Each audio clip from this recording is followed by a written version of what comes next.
You type a quick message on WhatsApp. Hey, are you free tonight? You hit send. A single gray tick appears. That took less than half a second. But in that instant, your message began a journey most people never think about. A journey through a global network of servers and undersea cables. And along the way, it left behind a trail of data you never agreed to share. Here's the full story. The moment you press send, 3 things happen inside your phone before the message even leaves. First, your message is chopped into tiny digital pieces called packets. Think of it like cutting a letter into a jigsaw puzzle before mailing it.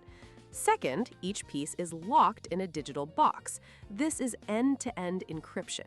Using something called the Signal protocol, your message is locked with a key that only exists on your phone and your friend's phone.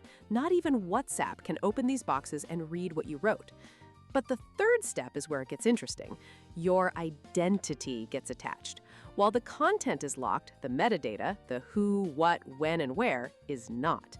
Your phone number, your device ID, the timestamp, your IP address, all get labeled on the outside of that locked box. WhatsApp can't read your message, but it knows exactly who you're talking to and when. Now, the journey begins. The locked packets leave your phone, first hitting your home Wi-Fi router, then they travel to your internet service provider, think Comcast or Verizon. Your ISP can't read your message, but it sees you're using WhatsApp, when, and how much data you're sending.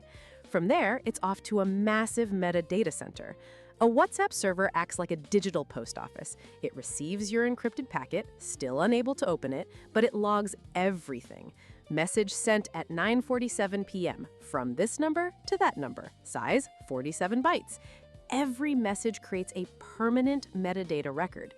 If your friend is in another country, that packet then zips through physical cables thinner than your arm, buried under the ocean, carrying 99% of all international internet traffic. Finally, the packets arrive on your friend's phone.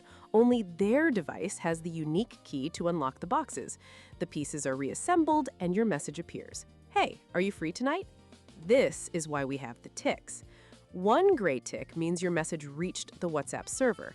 2 gray ticks mean it's been delivered to their phone. And the 2 blue ticks? That means they've opened the chat and seen it. So let's be clear. WhatsApp cannot see your message content, your photos, or your calls. That's true. But what it can see and what it shares with its parent company Meta is a different story. It collects your phone number, your entire contact list, your profile photo, when you were last online, and who you message most frequently. It knows your device model, your battery level, your IP address, and even your rough location. Since 2021, all of this metadata is shared with Facebook. So even if you don't use Facebook, WhatsApp is feeding it data about your social network to target ads. The message is private, your behavior is a product. What about deleting messages? When you hit delete for everyone, the message disappears from the chat, but the metadata, the record that it existed, remains in Meta's logs forever. And if you or the recipient backed up your chats to Google Drive or iCloud before the deletion, the message can often be recovered. Deleted means hidden from view, not erased from existence. So how do you make it more private? The single biggest weakness is unencrypted cloud backups. Go into your settings and turn them off. For truly sensitive conversations, consider an app like Signal, which is built for a nonprofit and collects almost no metadata at all. The tools we use every day have a hidden life. Knowing their journey gives you back some of the control.